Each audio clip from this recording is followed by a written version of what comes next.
Titre: Le jardin secret de Monsieur Dubois. Chapitre 1. L'ombre du passé. Monsieur Dubois avait installé des caméras cachées dans toute la maison. Il était convaincu que la nouvelle gouvernante, comme toutes les précédentes, finirait par se révéler inadéquate. Mais les enregistrements lui révélèrent quelque chose d'entièrement différent. Son fils de 3 ans faisait quelque chose qu'il n'aurait jamais imaginé, et cela le brisa intérieurement. Antoine Dubois, 35 ans, possédait tout ce que l'argent pouvait acheter. Une demeure imposante dans le Marais, des voitures de collection, une fortune bancaire en constante augmentation. Pourtant, aucune richesse ne pouvait lui rendre ce qu'il avait perdu 8 mois auparavant. La paix s'était envolée le jour où sa femme, Isabelle, avait péri dans un accident. Désormais, il ne vivait qu'avec Benjamin, son fils de 3 ans, un enfant aux yeux immenses qui ressemblait de plus en plus à sa mère chaque jour. Cette ressemblance était un poignard dans le cœur d'Antoine chaque matin. « Il me faut une nouvelle gouvernante », avait-il dit à son assistant 2 jours auparavant. C'était la 13e en 8 mois. Antoine trouvait toujours des raisons de les congédier. Elles arrivèrent en retard, ne suivirent pas les instructions, ou simplement, quelque chose en elles ne lui inspirait pas confiance. La vérité était plus complexe. Il ne supportait pas de voir une autre femme s'occuper de son fils. Chaque étreinte qu'une gouvernante donnait à Benjamin le brisait, car cette étreinte aurait dû venir d'Isabelle. Mais Isabelle n'était plus là, et Benjamin avait besoin de quelqu'un. Ce lundi matin, Antoine descendit les escaliers, ajustant sa cravate. Le silence le frappa comme toujours. Avant, il y avait des rires, de la musique, de la vie. Maintenant, seulement des échos. Monsieur Dubois. Jeanne, la femme de ménage, apparut, s'essuyant les mains. Benjamin a déjà pris son petit déjeuner. Il est dans sa chambre, en train de jouer. Seul. Antoine fronça les sourcils. Oui, monsieur, comme vous l'avez demandé. Pas de télévision, pas de tablette, juste ses jouets. Antoine hocha la tête, ignorant le petit nœud dans son estomac. C'était mieux ainsi. Benjamin devait apprendre l'indépendance tôt. Le monde n'était pas tendre avec les faibles. À quelle heure arrive la nouvelle gouvernante? 10 heures, monsieur. Une certaine Sophie Moreau. Antoine consulta sa montre. Il avait 40 minutes avant de partir pour le bureau. Suffisamment de temps pour établir les règles. Dès le départ, il monta dans la chambre de Benjamin. Son fils était sur le tapis, entouré de blocs, construisant ce qui ressemblait à une tour. « Bonjour, Benji !» L'enfant leva les yeux. Ses yeux noisettes, identiques à ceux d'Isabelle, le regardèrent avec prudence. « Bonjour, papa !» Antoine s'assit sur le lit, pas sur le sol à côté de lui. Aujourd'hui, une nouvelle gouvernante arrive. Elle s'appelle Sophie. Benjamin hocha lentement la tête. Il était déjà habitué. Les gouvernantes venaient et repartaient comme les saisons. « J'ai besoin que tu te comportes bien. »« Je me comporte toujours bien, papa. » Et c'était vrai. Benjamin était calme, presque trop pour ses 3 ans. Il ne faisait pas de caprices, ne pleurait pas, ne demandait rien. Parfois, Antoine se demandait si c'était normal. « Je sais, mon fils, tu es un bon garçon. » Benjamin esquissa un petit sourire, un sourire discret qui disparut presque immédiatement. Antoine aurait voulu en dire plus, le prendre dans ses bras, lui demander comment il se sentait, s'il lui manquait sa maman. Mais les mots se bloquaient comme toujours. « Je m'en vais. Je te vois ce soir. Au revoir, papa. » Et ainsi, sans plus, Antoine quitta la chambre, ferma la porte derrière lui et s'appuya contre le mur du couloir, respirant profondément. Pourquoi était-ce si difficile? Pourquoi chaque interaction avec son fils lui donnait l'impression de marcher sur des éclats de verre? Il descendit les escaliers et était sur le point de sortir quand la sonnette retentit. Il était 9h30, une demi-heure en avance. Antoine ouvrit la porte, le front plissé. L'impolitesse était une faute grave. Mais arriver trop tôt témoignait également d'un manque de respect pour son temps. Devant lui se tenait une femme d'environ 29 ans, cheveux bruns attachés en chignon, sans maquillage excessif, un jean propre et une chemise blanche. Elle portait un sac à dos usé. « Bonjour, je suis Sophie Moreau. » Sa voix était douce mais ferme. Elle le regardait droit dans les yeux, sans baisser le regard. « Vous arrivez en avance. Le rendez-vous était à 10 heures. » « Je sais. Excusez-moi. Le bus est arrivé plus tôt que prévu, et je préférais attendre ici plutôt que de tourner dans le quartier. » Au moins, elle était honnête. Antoine ouvrit complètement la porte. « Entrez. » Sophie entra, jetant un coup d'œil autour d'elle avec une curiosité contenue. Il n'y avait pas d'étonnement sur son visage en voyant la luxueuse demeure, ni d'intimidation, juste une observation tranquille. « Asseyez-vous. » Antoine désigna le canapé. Il s'assit en face d'elle. « Vous avez apporté des références ?»« Oui, monsieur. » Sophie sortit un dossier. Antoine examina les papiers. 3 familles, bons commentaires. Une lettre mentionnait 2 ans de garde d'enfants en bas âge. Pourquoi avez-vous quitté ce travail? 2 ans, c'est long. La famille a déménagé en Espagne. On m'a proposé de les accompagner, mais j'ai des responsabilités ici que je ne peux pas abandonner. Quel genre de responsabilité? Il y eut une courte pause. Sophie garda son sang-froid, mais quelque chose traversa ses yeux. La douleur, peut-être, ou l'inquiétude. Je m'occupe de ma mère, elle est malade. Antoine hocha la tête. Cancer, sclérose en plaques. Je suis désolé de l'apprendre. Merci. Le silence s'installa entre eux pendant un moment. Antoine continua. Mon fils, Benjamin, a 3 ans. Il a perdu sa mère il y a 8 mois. C'est un enfant calme, trop calme.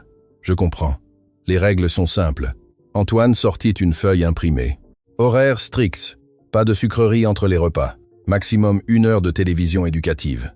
Pas de tablette. Activité structurée. Et surtout, professionnalisme. Ce n'est pas votre ami, c'est votre responsabilité. Sophie prit la feuille et la lut attentivement.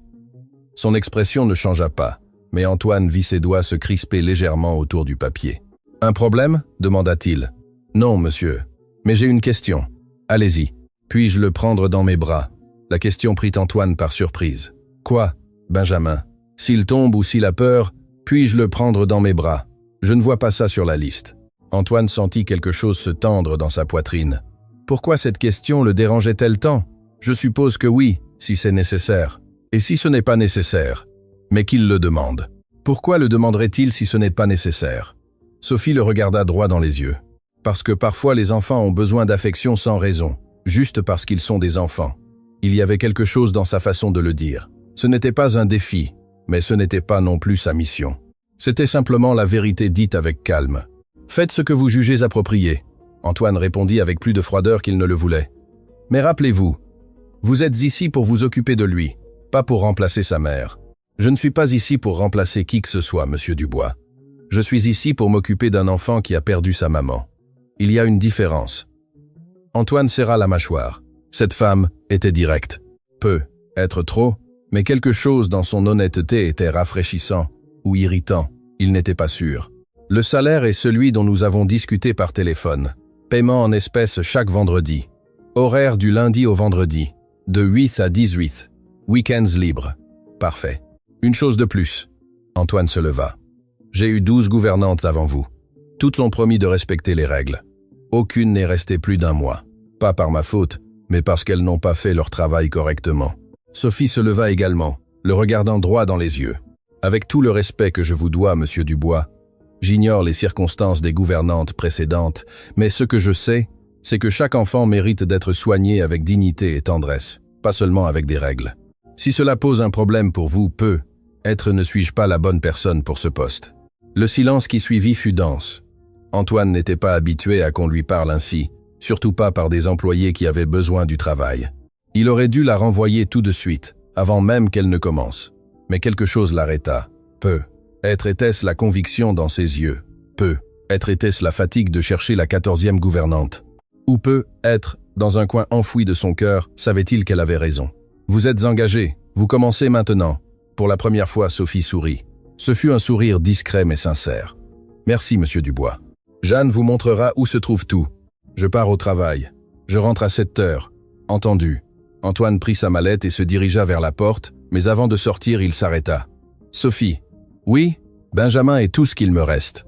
S'il lui arrive quelque chose, s'il souffre d'une manière ou d'une autre sous votre garde, il ne vous arrivera rien. Sophie l'interrompit fermement. Vous avez ma parole. Antoine hocha la tête et sortit.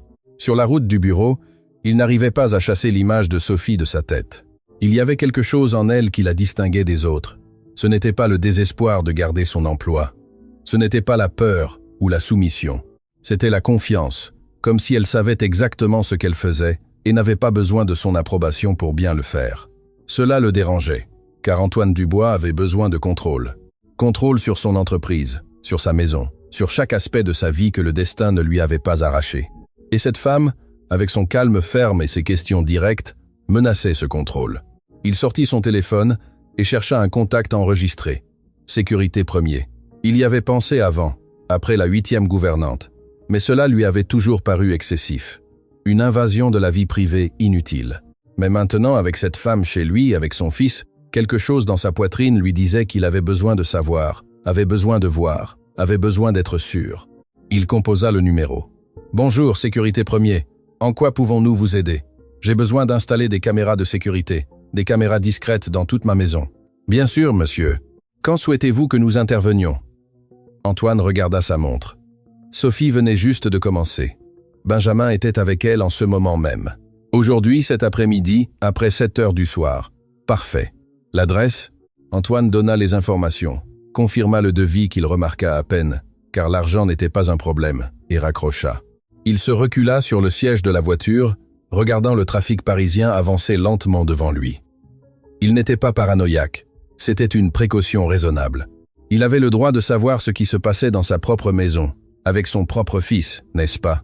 Mais même en se répétant ses justifications, une petite voix dans sa tête, une voix qui ressemblait étrangement à celle d'Isabelle, murmurait « Qui essaies-tu de convaincre, Antoine? Toi-même. » Il ignora cette voix. Comme il avait appris à ignorer tant de choses au cours des 8 derniers mois. Dans la maison, Sophie montait les escaliers, suivant Jeanne.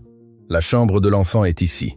Jeanne désigna une porte avec une pancarte indiquant Benjamin, décoré de dinosaures. C'est un enfant adorable, silencieux. Il ne cause jamais de problème. Et c'est bien? Demanda doucement Sophie. Jeanne la regarda avec surprise. Eh bien sûr, cela rend tout plus facile. Ou peut être que cela rend plus facile de ne pas voir que quelque chose ne va pas. Avant que Jeanne ne puisse répondre, Sophie frappa à la porte de la chambre de Benjamin. « Benjamin, c'est Sophie. Puis-je entrer ?» Silence. Puis une petite voix. « Oui. » Sophie ouvrit la porte et entra. La chambre était parfaite, trop parfaite. Tout était rangé, propre, chaque jouet à sa place. Les murs étaient ornés de fresques professionnelles de dinosaures et d'astronautes, un lit à baldaquin digne d'un magazine, une étagère remplie de livres triés par taille. Et au milieu de toute cette perfection, assis sur le tapis, se trouvait Benjamin, un petit garçon. « Bonjour Benjamin. » Sophie s'agenouilla à sa hauteur sans s'approcher trop près. « Enchanté, je suis Sophie, et je vais m'occuper de toi. » L'enfant hocha la tête, mais ne dit rien. « Qu'est-ce que tu construis ?»« Une tour.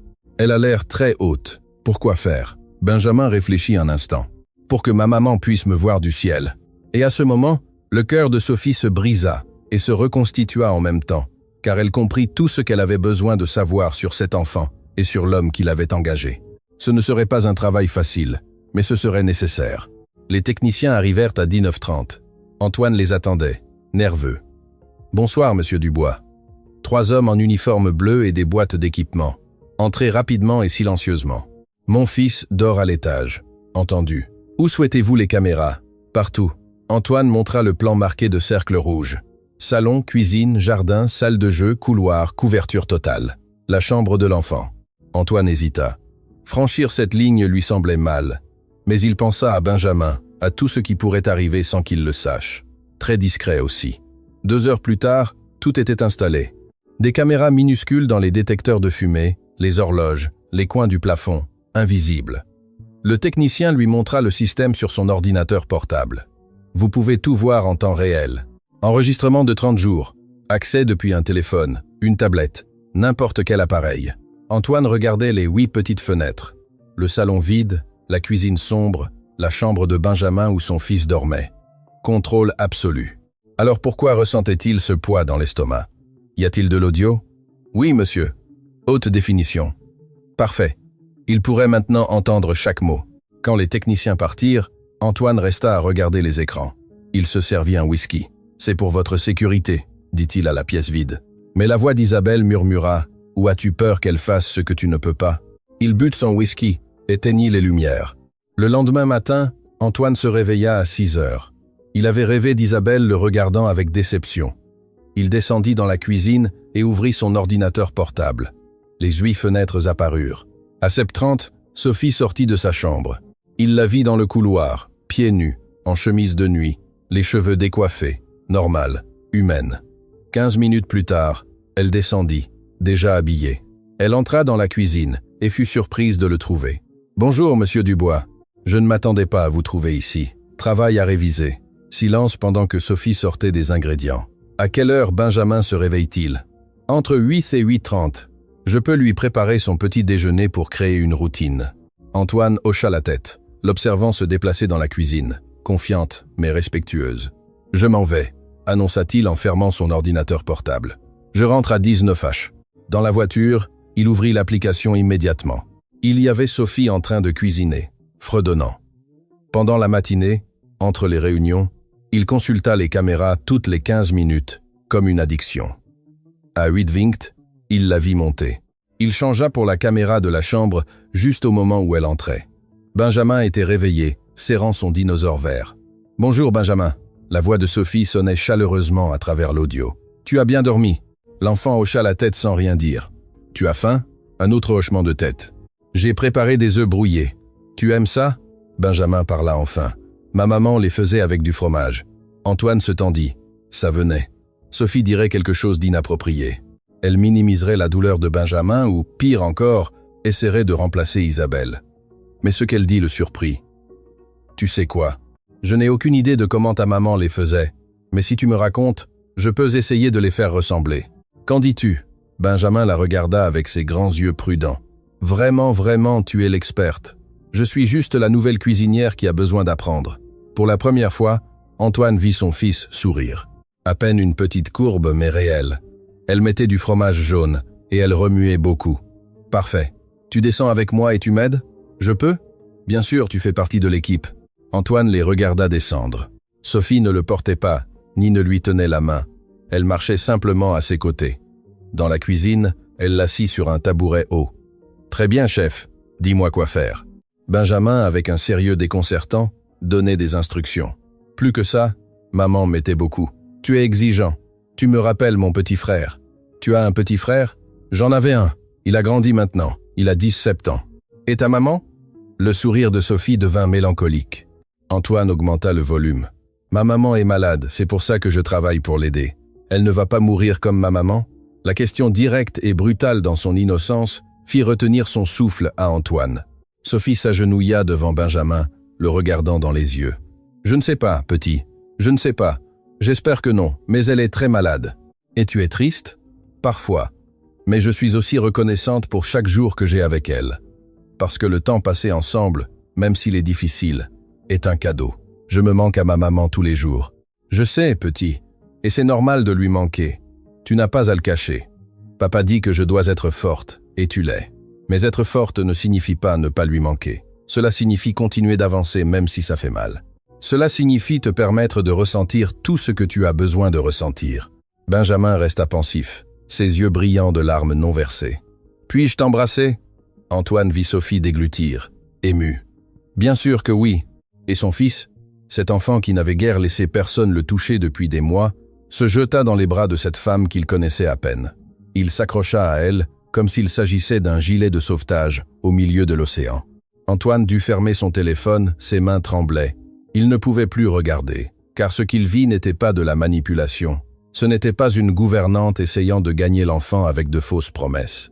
C'était une connexion authentique, deux personnes qui comprenaient la douleur de l'autre, qui se reconnaissaient dans leur souffrance partagée. Et lui, caché derrière des caméras et des écrans, observant depuis les ombres, était le seul à rester complètement seul, le seul à refuser de ressentir. Le reste de la journée fut brumeux.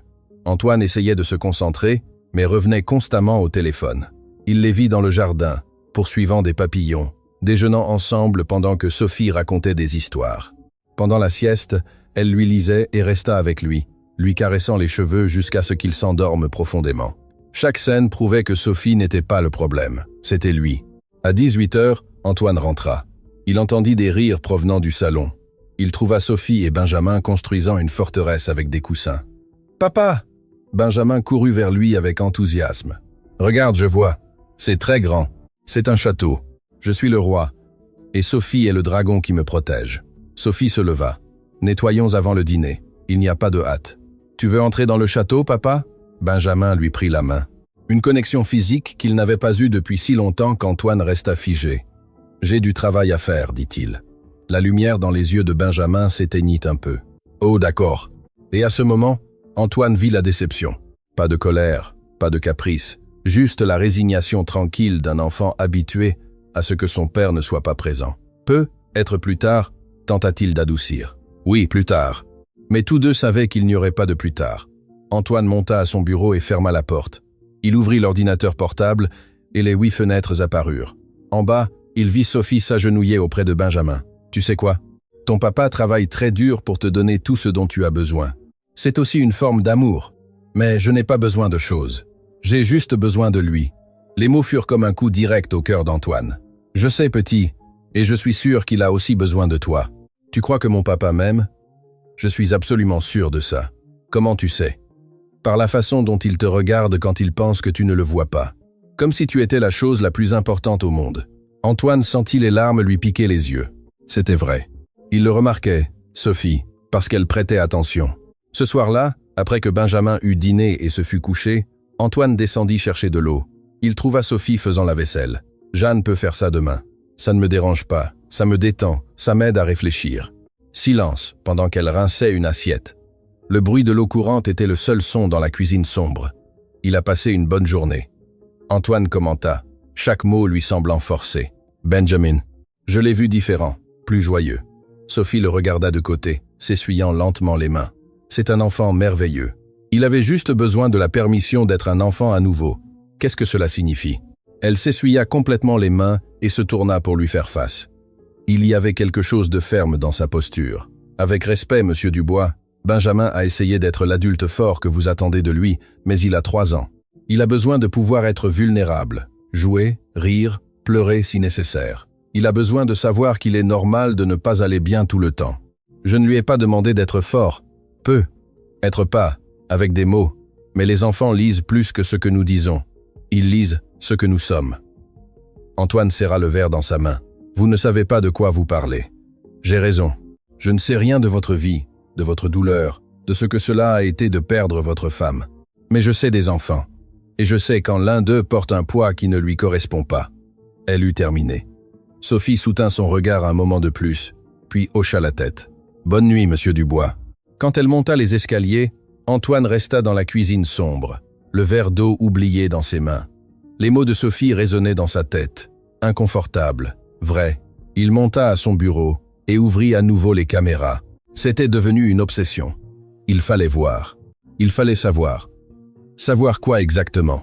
Sur l'écran de la chambre de Benjamin, il vit Sophie entrer. Son fils était allongé, mais éveillé. « Je n'arrive pas à dormir », entendit-on une petite voix. « Veux-tu que je reste un peu ?»« Oui. » Sophie s'assit sur la chaise près du lit. « À quoi penses-tu » Silence. Puis, « Tu crois que ma maman peut me voir du ciel ?»« Je suis sûr qu'elle le peut. Absolument sûr. Et tu crois qu'elle est fière de moi? Pourquoi ne le serait-elle pas? Tu es courageux, gentil, intelligent. Parce que parfois je fais de mauvaises choses. Comme quoi ?» Benjamin baissa la voix, comme s'il avouait un terrible secret. Comme souhaiter que quelqu'un d'autre soit ma maman, parce qu'elle me manque tellement d'avoir une. Ça ne me rend pas mauvaise. Antoine sentit l'air quitter ses poumons. Le monde s'arrêta. Son fils portait cette culpabilité, ce poids impossible, et il n'en avait aucune idée. « Benjamin, regarde-moi » Sophie s'agenouilla près du lit, prenant ses petites mains. Manquer d'avoir une maman n'est jamais une mauvaise chose. Et c'est normal si parfois tu souhaites que quelqu'un remplisse cet espace vide dans ton cœur. Ta maman comprendrait parfaitement cela. Elle voudrait que tu sois heureux, que tu aies des gens qui t'aiment et prennent soin de toi. Le véritable amour n'est pas jaloux. Il veut seulement le meilleur pour l'autre personne. Alors, ce n'est pas mal que je t'aime bien? Sophie essuya rapidement une larme. Pas du tout. Je suis honoré. Tu vas rester. Je ne sais pas ce qui se passera dans le futur, mais tant que je serai ici, je te promets que je prendrai soin de toi du mieux que je pourrai. Promesse de vérité. Promesse de vérité? Promesse de vérité. Benjamin ferma les yeux, tranquille. Finalement, Sophie resta là, fredonnant une douce chanson jusqu'à ce que l'enfant s'endorme. Antoine ferma l'ordinateur portable, se recula sur sa chaise et regarda le plafond. Les caméras lui avaient montré exactement ce qu'il avait besoin de voir, mais ce n'était pas ce qu'il attendait. Il n'avait trouvé ni négligence, ni manipulation, ni danger. Il trouva un amour simple, honnête, désintéressé, et il trouva la vérité qu'il avait évitée pendant 8 mois. Son fils guérissait, mais lui non, car pendant que Benjamin apprenait à s'ouvrir à nouveau, à faire confiance, à ressentir, Antoine restait enfermé derrière des murs qu'il avait lui-même construits. Et les caméras, pensa-t-il amèrement, n'étaient qu'un autre mur. 3 semaines passèrent depuis l'installation des caméras. 3 semaines pendant lesquelles Antoine devint un fantôme, présent physiquement, absent dans ce qui importait. Il arrivait tôt, s'enfermait dans son bureau, revoyait les enregistrements. Pendant la journée au bureau, Il surveillait constamment les caméras. Il rentrait tard quand Benjamin dormait et revoyait tout. « Tout va bien, Antoine ?» lui demanda son associé, Damien. « Parfaitement. » Mais il n'allait pas bien. Il était accro aux écrans qui lui montraient la vie qu'il ne vivait pas, et chaque jour lui montrait la même chose. Sophie était authentique, patiente, aimante, tout ce qu'Antoine ne savait pas comment être. Un matin, en revoyant des enregistrements, il vit quelque chose qui le laissa paralysé. C'était la veille au soir. Sophie et Benjamin dessinaient avec des craies dans le jardin. Son fils faisait des bonhommes, un homme grand, une femme, un petit enfant. « Qui sont-ils » demanda Sophie. « Ma famille, avant. » Antoine se pencha vers l'écran, augmentant le volume. « Ta maman, ton papa et toi. » Sophie observait le dessin. « Oui, mais maintenant ce n'est plus comme ça. Maintenant, comment est-ce » Benjamin prit une autre craie, dessina l'enfant seul dans un coin, l'homme grand dans un autre coin, et entre eux, un immense espace vide. « Comme ça, » dit-il simplement. Le cœur d'Antoine se brisa. « Pourquoi sont-ils si loin » demanda doucement Sophie. « Parce que papa ne veut pas être prêt. Je crois qu'il lui rappelle maman, et ça le rend triste. »« Il te l'a dit ?»« Non, mais je le sais, parce que quand il me regarde, ses yeux deviennent tristes, et puis il s'en va. » Sophie s'assit sur le sol à côté de lui. « Tu sais, je crois que ton papa t'aime énormément, tellement qu'il a peur. » « Peur de quoi ?»« Peur de te perdre comme il a perdu ta maman. Parfois, quand les gens ont très peur, ils s'éloignent de ce qu'ils aiment le plus. Pas parce qu'ils s'en fichent, mais parce que ça leur importe trop. » Benjamin réfléchit. Mais cela n'avait pas de sens. S'il m'aime, pourquoi n'est-il pas avec moi? Parce que la peur n'a pas toujours de sens, petit. La peur nous fait faire des choses qui blessent, même quand nous ne voulons pas blesser. Tu as peur tout le temps. De quoi? De perdre ma maman? De ne pas être suffisant pour toi? D'échouer? Mais tu n'échoues pas. Tu es le meilleur. Sophie sourit, les yeux brillants. Merci, Benji. Ça veut dire beaucoup, Sophie. Oui?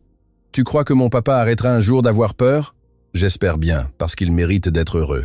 Et tu mérites d'avoir un papa qui est présent, pas seulement dans la maison, mais ici. Elle toucha la poitrine de Benjamin, au-dessus de son cœur, là où ça comptait vraiment. Antoine mit la lecture en pause. Son téléphone vibra. Un message de son assistant concernant une réunion urgente. Il l'ignora. Pour la première fois depuis des semaines, il éteignit complètement son téléphone. Il ferma l'ordinateur portable et descendit.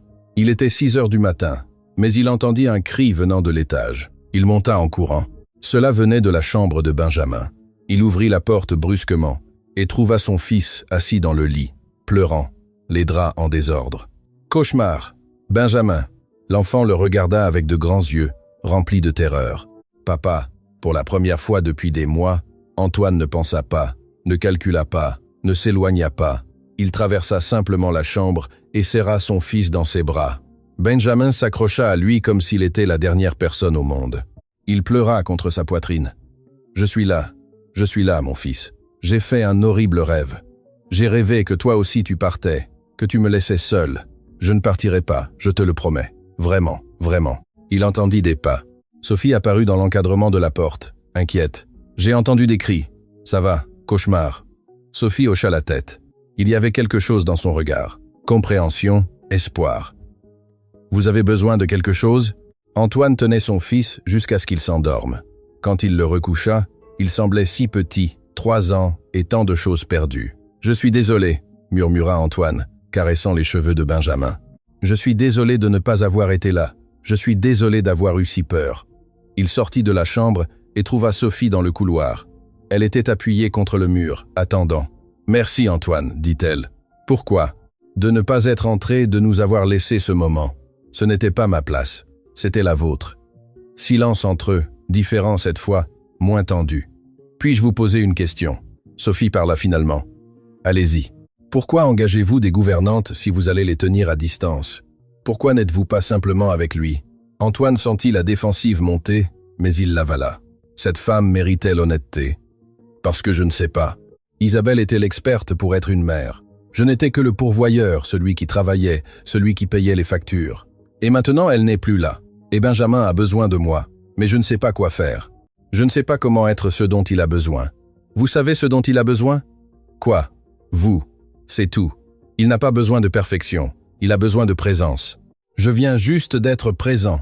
Et je ne sais même pas si je l'ai bien fait. Vous l'avez serré dans vos bras quand il avait peur. C'est tout ce dont il avait besoin. Et vous l'avez bien fait. Antoine sentit quelque chose se relâcher dans sa poitrine. Comment faites-vous pour que ça paraisse si simple? Parce que c'est simple. L'amour n'est pas compliqué. C'est nous qui le compliquons avec nos peurs. 2 semaines passèrent encore. Antoine continuait à consulter les caméras, mais quelque chose avait changé. Il ne cherchait plus la négligence. Maintenant, il cherchait à apprendre. Et lentement, il commença à changer. Il arrivait plus tôt, dînait avec Benjamin, lui lisait des contes. Sa voix était rigide, mais Benjamin le regardait comme si c'était le plus beau cadeau. Un après-midi, en revoyant les enregistrements, il vit une conversation qui le fit s'arrêter. Benjamin aidait Sophie à plier du linge propre.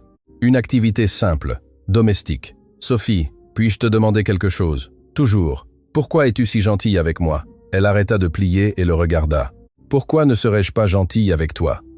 Parce que les autres gouvernantes étaient gentilles au début, mais après elles se sont lassées. Elles disaient que j'étais trop silencieux, trop sérieux, trop ennuyeux. Antoine sentit la rage monter. Quel genre de personne disait ça à un enfant de 3 ans? « Benjamin, regarde-moi. » Sophie s'agenouilla devant lui. « Tu n'es pas ennuyeux, tu es réfléchi, observateur, intelligent. Et être silencieux n'est pas une mauvaise chose. Cela signifie que quand tu parles, tes mots ont du poids. Tu penses vraiment ça? Vraiment. Tu sais quoi d'autre, je pense? Que toute personne qui ne voit pas à quel point tu es spécial ne mérite pas d'être près de toi. » Benjamin sourit. Ce sourire discret qui apparaissait plus souvent dernièrement. « Sophie, oui, je t'aime. » Antoine vit Sophie s'immobiliser. Ses yeux se remplirent de larmes qu'elle essayait de retenir. « Je t'aime aussi, petit, énormément. » Et puis Benjamin demanda quelque chose qui fit s'arrêter le monde d'Antoine. « Puis-tu être ma nouvelle maman ?» Le silence dans l'enregistrement était assourdissant. Sophie ferma les yeux, respirant profondément. Quand elle les ouvrit, il y avait de la douleur et de l'amour mêlés dans son expression. « Benji, mon amour, je ne peux pas être ta maman. Personne ne peut remplacer ta maman. Elle était unique et spéciale, et elle sera toujours ta maman. Mais elle n'est pas là.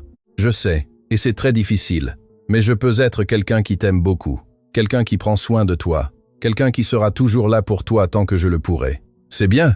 Benjamin réfléchit un instant. « Et si je t'appelle comme je disais à ma grand-mère, Tante Sophie ?»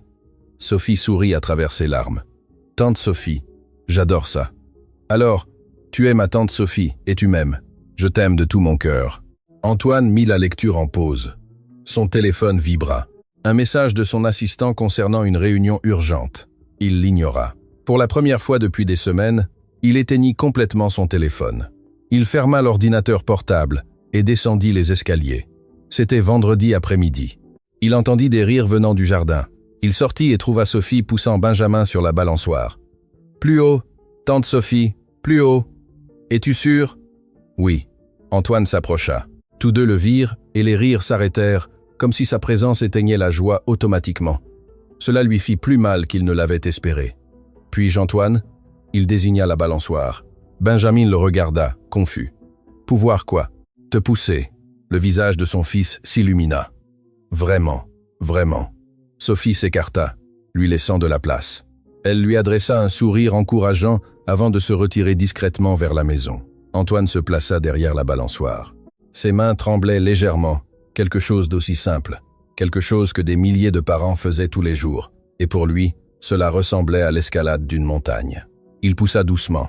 « Plus fort, papa !» Il poussa plus fort et entendit quelque chose qu'il n'avait pas entendu depuis des mois. Son fils riant, sincèrement, complètement, sans réserve. Plus, plus. Antoine poussa plus fort, et en voyant son fils voler vers l'avant et revenir, quelque chose en lui commença à guérir. Pas complètement. Les blessures étaient trop profondes pour cela. Mais une fissure dans son armure commença à se former. Un rayon de lumière entrant dans l'obscurité. Après 15 minutes, Benjamin descendit de la balançoire et courut vers lui. « Papa, oui, on peut faire ça plus souvent. J'aimerais beaucoup. Vraiment, vraiment, vraiment, vraiment. » Benjamin le serra fort, en confiance, comme s'il croyait enfin que son père n'allait pas disparaître. Ce soir-là, après avoir couché Benjamin, Antoine resta à le regarder dormir. Son fils avait l'air paisible.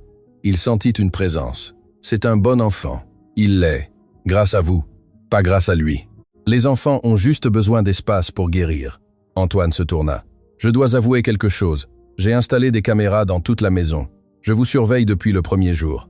Il attendit l'explosion, la colère. Mais Sophie hocha simplement la tête. Je sais. Vous savez, j'ai trouvé une le deuxième jour. Le détecteur de fumée dans la cuisine a une petite lumière qui clignote. J'ai cherché et j'en ai trouvé d'autres. Antoine resta sans voix et ne dit rien. Non, parce que j'ai compris que ce n'était pas une question de moi. C'était une question de vous, essayant de garder le contrôle sur quelque chose quand tout le reste semblait hors de contrôle. Je devrais être furieuse, probablement, mais je sais aussi ce qu'est la peur, et je reconnais quelqu'un qui se noie dedans. Pourquoi êtes-vous resté, sachant que vous étiez surveillé? Parce que Benjamin avait besoin de moi. Et honnêtement, je crois que vous aussi. Antoine sentit les larmes lui piquer les yeux. Il n'avait pas pleuré depuis les funérailles. Il s'était promis de ne plus jamais le faire. Mais maintenant, debout dans le couloir sombre avec cette femme qu'il avait vue à son pire moment et ne l'avait pas jugée, les larmes commencèrent à couler. Je ne sais pas comment arranger ça. Je ne sais pas comment être un père sans Isabelle. Vous n'avez pas à tout arranger d'un coup. Vous devez juste être présent, un jour à la fois, un moment à la fois. Et si ce n'est pas suffisant, ce sera suffisant parce que c'est réel. Et c'est tout ce dont Benjamin a besoin. La confession sur les caméras changea quelque chose entre Antoine et Sophie. Ce n'était pas de la confiance exactement. C'était une compréhension mutuelle, une reconnaissance qu'ils luttaient tous deux des batailles propres, tout en essayant de donner à Benjamin ce dont il avait besoin. Le samedi matin, Antoine prit une décision qui le terrifiait et le libérait en même temps. Il appela la société de sécurité. « J'ai besoin que vous retiriez toutes les caméras. Toutes, monsieur Dubois. Vous êtes sûr? » « Complètement sûr. » « Y a-t-il un problème avec le système? » « Non, le problème, c'est moi. » Silence de l'autre côté de la ligne. « Entendu. Nous envoyons une équipe cet après-midi. » Quand il raccrocha, il sentit le poids du téléphone dans sa main. Cet appareil qui avait été sa fenêtre sur une vie qu'il refusait de vivre réellement. Il ouvrit l'application des caméras une dernière fois. 8 fenêtres montrant sa maison vide. Le salon silencieux, la cuisine ordonnée, le jardin sous le soleil matinal, la chambre de Benjamin avec le lit parfaitement fait par Jeanne, et il réalisa. Les caméras ne montraient que des espaces vides. Elles ne montraient pas l'amour, elles ne montraient pas la connexion, juste des absences. Il ferma l'application, la supprima de son téléphone et respira. Les techniciens arrivèrent à 15h. Antoine supervisa chaque caméra retirée, le faux détecteur de fumée dans la cuisine, l'horloge dans le salon, les petites lentilles cachées dans les coins. Quand ils eurent terminé, la maison se sentit différente, plus légère, comme si elle avait retenu son souffle pendant des semaines et pouvait enfin expirer. Sophie observait depuis l'escalier. Elle ne dit rien, mais ses yeux disaient tout. Ce soir-là, Antoine fit quelque chose qu'il n'avait pas fait depuis 8 mois. Il décida de rester à la maison tout le week-end, sans travail, sans excuses. Et Sophie, bien sûr, même si c'était techniquement ses jours de repos, resta. Au cas où vous auriez besoin de quelque chose, avait-elle dit. Mais tous deux savaient qu'elle restait, parce que cette famille brisée avait besoin d'elle. Et peut-être qu'elle avait aussi besoin d'eux. Le dimanche matin, Benjamin descendit les escaliers avec son dinosaure en peluche sous le bras. « Papa, tu ne vas pas travailler ?»« Non, aujourd'hui, champion, aujourd'hui je reste avec toi. » Les yeux de Benjamin s'illuminèrent d'une espérance prudente, comme s'il n'osait pas y croire complètement. « Vraiment, vraiment, qu'est-ce que tu veux faire ?» Benjamin réfléchit très sérieusement comme si c'était la question la plus importante du monde. Finalement, il dit « Peut-on aller au parc, celui où il y a les canards ?» Antoine sentit un coup au cœur. Ce parc, celui qu'il aimait visiter avec Isabelle et Benjamin chaque dimanche avant l'accident, celui qu'il avait évité religieusement pendant 8 mois car chaque banc, chaque arbre, chaque chemin était saturé de souvenirs. Bien sûr, allons au parc. Ils furent 3. Antoine conduisait, Sophie sur le siège passager, Benjamin à l'arrière dans son siège auto, fredonnant une chanson inventée. Quand ils arrivèrent, Antoine resta assis dans la voiture, un moment, les mains sur le volant, respirant. « Est-ce que ça va ?» demanda doucement Sophie. C'était notre endroit, à Isabelle et moi. Nous venions ici quand nous étions fiancés, puis avec Benjamin. Voulez-vous qu'on aille ailleurs ? Antoine regarda par le rétroviseur. Benjamin était déjà en train de détacher sa ceinture, excité, regardant vers le lac où nageaient les canards. Il n'est pas l'heure de rentrer. Ils descendirent de la voiture. Benjamin courut immédiatement vers le lac, s'arrêtant juste au bord, comme Isabelle lui avait appris. Ne jamais franchir la ligne de pierre sans un adulte. Antoine et Sophie marchèrent derrière lui. « Regarde, papa, il y a des bébés canards. » Et il le savait. Une maman canard suivie de 5 petits canetons nageant en file parfaite. Ils sont magnifiques. Antoine s'agenouilla à côté de son fils. « Peut-on les nourrir ? Je n'ai pas apporté de pain. » Le visage de Benjamin s'attrista un peu. Maman apportait toujours du pain. Avant, Antoine aurait rapidement changé de sujet, aurait détourné la conversation. Mais maintenant, il respira profondément et dit « Tu as raison, ta maman. N'oubliez jamais le pain pour les canards. Elle était plus organisée que moi. Tu lui manques? Chaque jour. Alors, pourquoi ne pas en parler ?» La question directe et honnête brisa quelque chose en Antoine. Parce que ça faisait trop mal. Et je pensais que si je n'en parlais pas, ça ferait moins mal. Mais je me trompais. Peut-on en parler maintenant? Oui, nous pouvons en parler quand tu veux. Benjamin regarda les canards un moment. Puis il demanda « Tu te souviens quand maman est tombée dans le lac ?» Antoine rit. Un rire sincère qui le surprit lui-même. Comment l'oublier? Elle essayait d'attraper ta balle, et elle a glissé complètement, et elle est ressortie toute mouillée et riant. Ta maman riait toujours d'elle-même. Je m'en souviens aussi. Benjamin sourit. Même si j'étais très petit, tu avais 2 ans, mais ta maman racontait cette histoire tout le temps. Ils passèrent l'heure suivante à marcher dans le parc. Antoine raconta des histoires sur Isabelle. Certaines Benjamin s'en souvenait vaguement, d'autres étaient nouvelles pour lui. Et avec chaque histoire, quelque chose en Antoine commença à se relâcher. La douleur était toujours là, probablement toujours là, mais ce n'était plus une douleur qui le paralysait. C'était une douleur qui coulait, qui respirait, qui existait aux côtés des bons souvenirs sans les dévorer. Sophie marchait quelques pas derrière, leur laissant de l'espace, mais toujours présente. Antoine la regarda à un moment donné et elle lui sourit. Un sourire discret qui disait « Tu t'en sors bien ». Quand ils rentrèrent à la maison, Benjamin était épuisé, mais heureux. Il s'endormit dans la voiture, serrant son dinosaure. C'était une bonne journée, commenta Sophie pendant qu'Antoine portait Benjamin pour le monter dans sa chambre. C'était comme respirer après avoir été sous l'eau. C'est une bonne description. Après avoir couché Benjamin, Antoine descendit et trouva Sophie dans la cuisine, préparant du café. « Servez-moi une tasse, s'il vous plaît. » Ils s'assirent à la table de la cuisine. Le silence entre eux n'était plus inconfortable. C'était une compagnie tranquille. « Je dois te poser une question. » Antoine brisa le silence finalement. « Allez-y. Pourquoi faites-vous ça? Pourquoi restez-vous? Ce n'est pas seulement le travail. Je pourrais trouver un autre emploi, un où le patron ne me regarde pas par-dessus l'épaule ni ne me questionne constamment. » Sophie but son café lentement avant de répondre. « Voulez-vous la réponse simple ou la vraie? » « La vraie, parce que je vois chez Benjamin quelque chose de moi quand j'étais enfant. Ce sentiment de perte, de ne pas s'intégrer dans le monde sans la personne qui vous faisait vous sentir en sécurité. » Elle fit une pause. « Mon père est mort quand j'avais 4 ans, et ma mère a dû travailler 3 emplois pour nous faire vivre. Elle était là physiquement, mais émotionnellement absente parce que la douleur la consumait, et cela m'a aidé à me comprendre. Cela m'a aidé à comprendre que les adultes se brisent aussi et qu'ils ont parfois besoin de temps pour se recoller. Et votre mère s'est recollée? » L'expression de Sophie s'assombrit finalement, mais il lui fallut des années, et quand elle fut prête à être présente, j'avais déjà grandi. Nous avons perdu ces années. Je ne veux pas que vous et Benjamin perdiez les vôtres. Antoine sentit quelque chose de profond dans ces mots. Je suis désolé. Pour votre mère. Pour vous. Merci. Mais cela m'a aussi appris quelque chose d'important. Il n'est jamais trop tard pour recommencer. Ma mère et moi nous sommes reconnectés quand j'avais 17 ans. Et maintenant, même avec sa maladie, nous avons une belle relation, différente de ce qu'elle aurait pu être, mais réelle. Combien de temps lui reste-t-il? Sophie regarda sa tasse. Les médecins ont dit 6 mois, il y a 8 ans.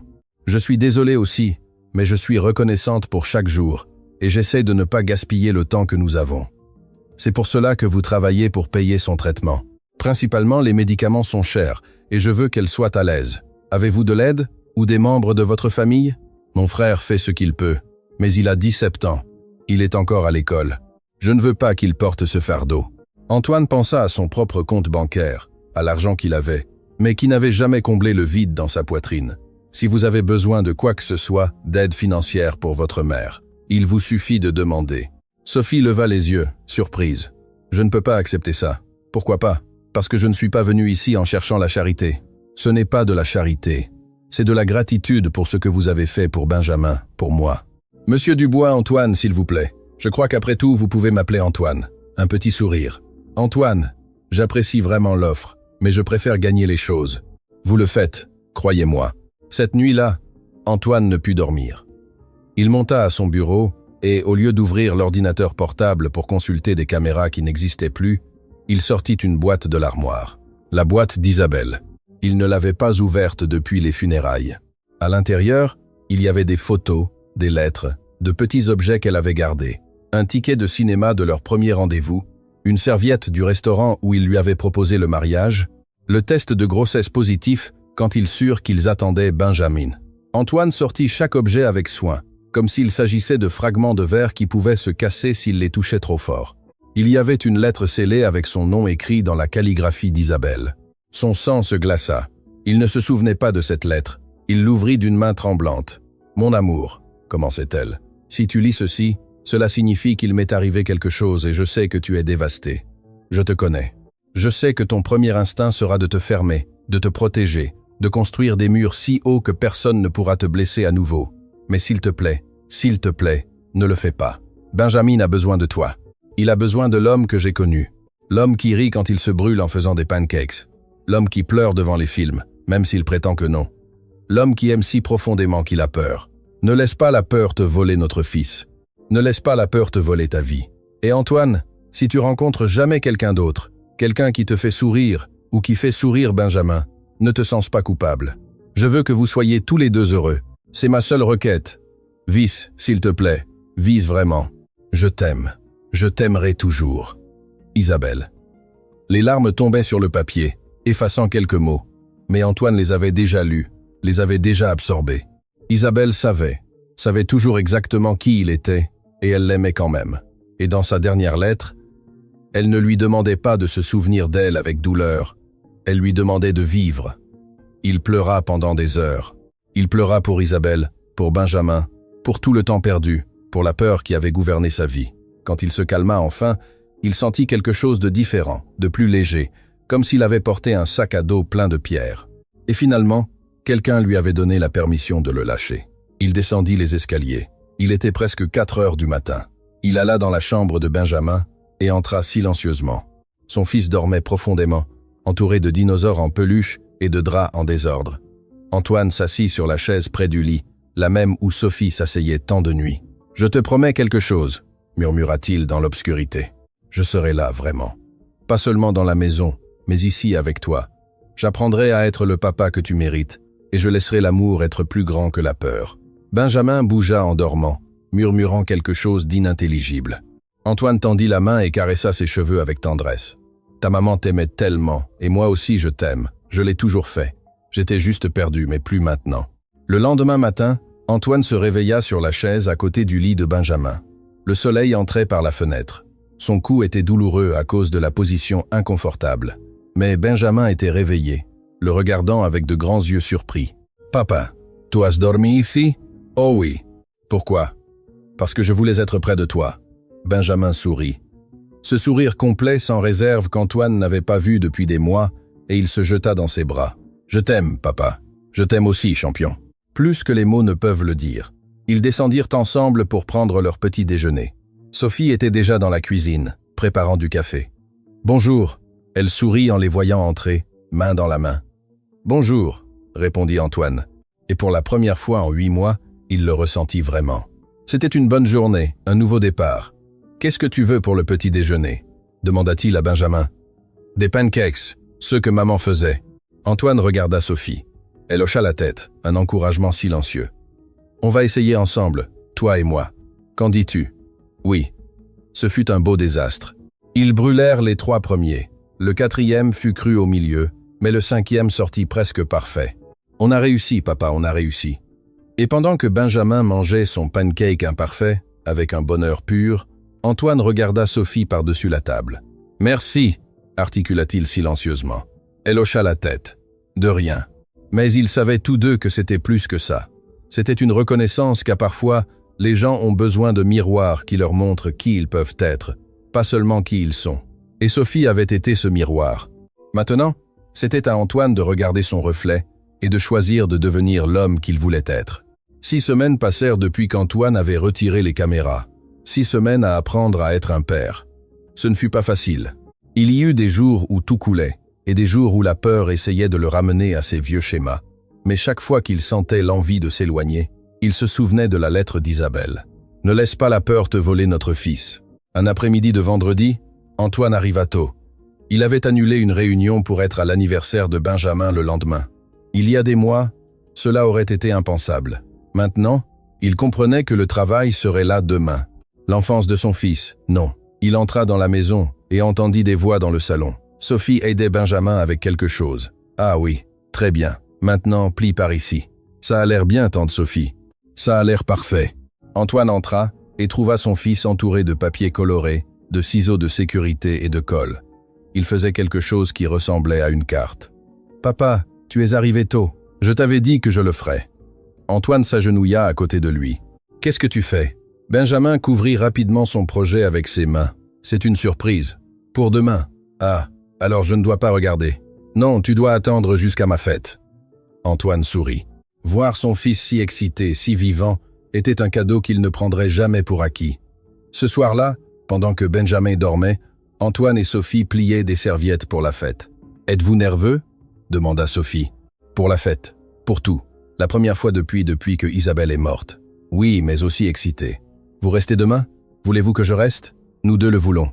Vous faites partie de nous. » Sophie sourit, mais avec de la tristesse dans les yeux. « Qu'est-ce qui se passe ?» demanda Antoine. « Rien. Je pensais juste à ma maman. J'aurais aimé qu'elle puisse connaître Benjamin. Comment va-t-elle? Chaque jour plus faible. Les docteurs disent peu, être un mois, peu, être moins. Je passe suffisamment de temps avec elle, tout le temps que je peux. J'y vais chaque soir, après avoir couché Benjamin. Mon frère reste pendant la journée pendant que je suis ici. » Antoine sentit un poids dans sa poitrine. « Sophie, si vous avez besoin de prendre du temps. Non, être ici m'aide. Voir Benjamin grandir, vous reconnecter me donne de l'espoir. Ça me rappelle qu'après la perte, la vie peut continuer. Elle peut être belle à nouveau. » Le lendemain, la maison se remplit de couleurs, de ballons et d'enfants. Antoine avait tout préparé. Clown, piñata dinosaure, nourriture abondante. Benjamin rayonnait, courant, riant sans arrêt. « Papa, viens jouer. » Et Antoine y alla, s'assit avec les enfants, joua à cache-cache, se barbouilla de gâteaux, car il avait finalement compris que la vie était dans ces moments, dans le rire de son fils, dans le fait d'être complètement présent. Quand vint le moment du gâteau, tout le monde chanta. Benjamin souffla les bougies avec force, fermant les yeux pour faire un vœu. « Qu'as-tu demandé ?» demanda l'un de ses amis. « Je ne peux pas le dire. Si je le dis, il ne se réalise pas. » Plus tard, pendant que les invités partaient, Benjamin chercha son projet secret, la carte qu'il avait faite avec tant de soin. « Papa, ferme les yeux. » Antoine obéit, sentant l'anticipation dans la voix de son fils. « Maintenant ouvre. » Dans ses mains, Benjamin tenait une carte faite maison. Sur la couverture, il avait dessiné 3 figures, un homme grand, un enfant et une femme. Mais cette fois, ils n'étaient pas séparés par des espaces vides. Ils étaient ensemble, se tenant la main, avec un soleil jaune vif au-dessus. « C'est notre famille », expliqua Benjamin avec fierté. « Toi, moi et tante Sophie. » Antoine sentit un nœud dans sa gorge. « Elle est magnifique, mon fils. Ouvre-la. » À l'intérieur, avec des lettres tordues écrites par la main d'un enfant de 4 ans, il était écrit « Merci d'être revenu, papa. Je t'aime. » Les larmes coulèrent sur le visage d'Antoine sans qu'il puisse les arrêter. « Tu es triste ?» demanda Benjamin inquiète. « Non, champion. Je suis heureux. Tellement heureux que mon cœur ne rentre pas dans ma poitrine. » Benjamin le serra fort. « Je suis heureux aussi. » Ce soir-là, après que tout le monde soit parti et que Benjamin se soit enfin effondré dans son lit, épuisé mais heureux, Antoine resta à le regarder dormir. C'était une journée parfaite. Elle l'était. Merci à vous, pas à moi. Merci à vous. Vous m'avez montré comment. Sinon, je ne serais pas arrivé quand je suis arrivé. Mais je suis arrivé et tu as eu le courage de changer. Ce n'est pas une petite chose, Antoine. Quelque chose dans l'air changea. Une subtile électricité. Antoine se leva et marcha vers elle. « Sophie, j'ai besoin de te dire quelque chose. Pendant ces semaines, vous êtes devenue une partie de notre famille, et je commence à ressentir des choses que je ne sais pas si je devrais ressentir. » Sophie fit un pas en arrière. « Antoine, je sais, c'est compliqué. Peut être bientôt. Mais Isabelle m'a laissé une lettre me disant que, si je rencontrais quelqu'un qui me faisait sourire, je ne devrais pas me sentir coupable, qu'elle voulait que je sois heureux. Je ne sais pas quoi dire. Vous n'avez rien à dire.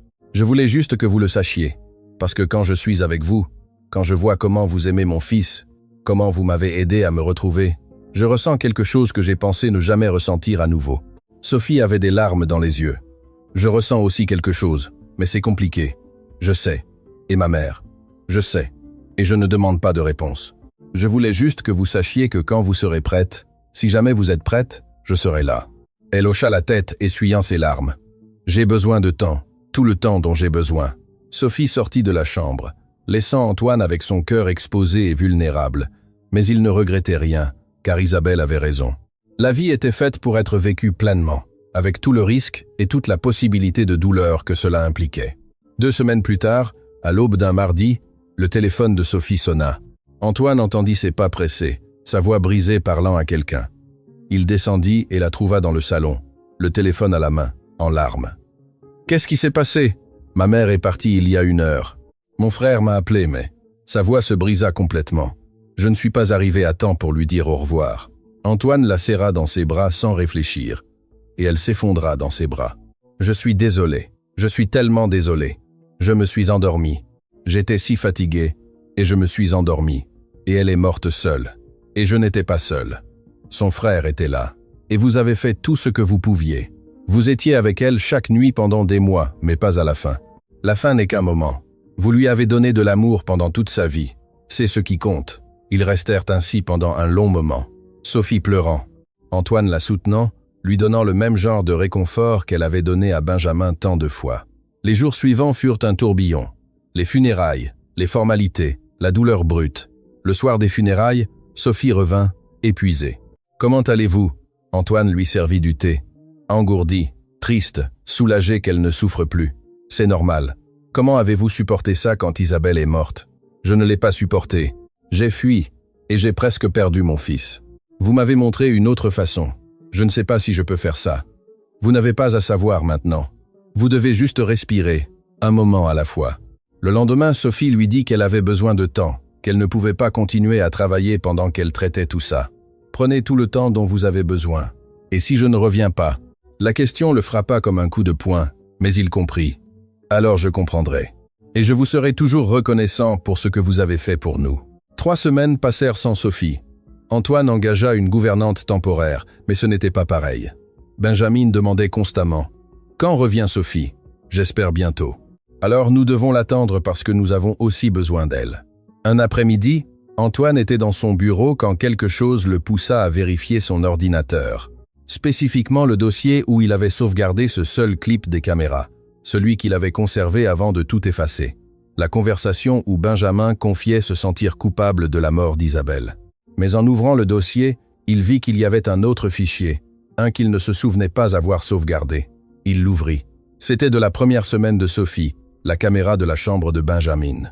Son fils était seul, construisant des tours avec des blocs, et parlait à quelqu'un qui n'était pas physiquement là, mais qui vivait dans son cœur. « Maman, aujourd'hui j'ai rencontré quelqu'un de nouveau. Elle s'appelle Sophie.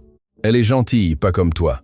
Personne n'est comme toi, mais elle est gentille à sa façon. » Antoine sentit son cœur s'arrêter. Son fils avait parlé à Isabelle tout ce temps. « Papa est encore triste, moi aussi. Mais tante Sophie dit que c'est normal d'être triste, que je n'ai pas à le cacher, que les larmes sont comme la pluie. Elle nettoie, et ensuite le soleil sort. » Les larmes commencèrent à couler sur le visage d'Antoine. « Maman, c'est bien si je m'attache à elle. Tu me pardonnes.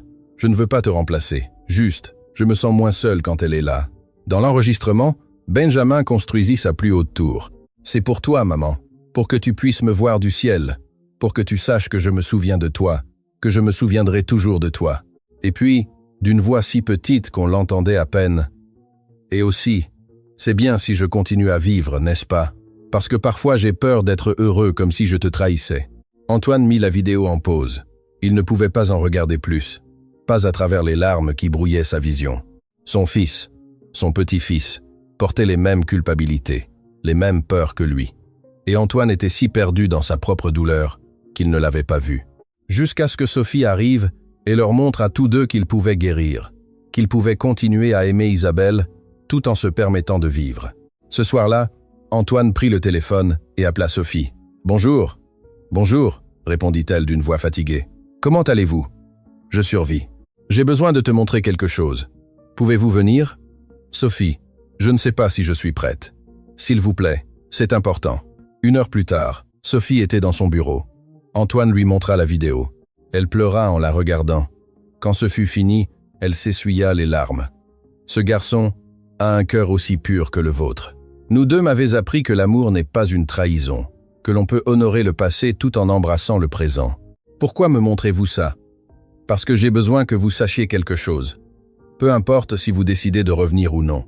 Peu importe si ce qui se passe entre nous devient quelque chose ou reste de l'amitié. Ce qui compte, c'est que vous avez sauvé ma famille, vous m'avez sauvé. Sophie déglutit. Elle aurait adoré connaître Benjamin. Je sais, mais son amour vit à travers vous. Et à travers vous, il a touché nos vies de manière profonde. Ils restèrent silencieux un moment. Puis Sophie demanda « Benjamin est-il réveillé ?»« Oui, il n'arrive pas à bien dormir depuis que vous êtes parti. Puis-je le voir ?»« Bien sûr. » Ils montèrent dans la chambre de Benjamin.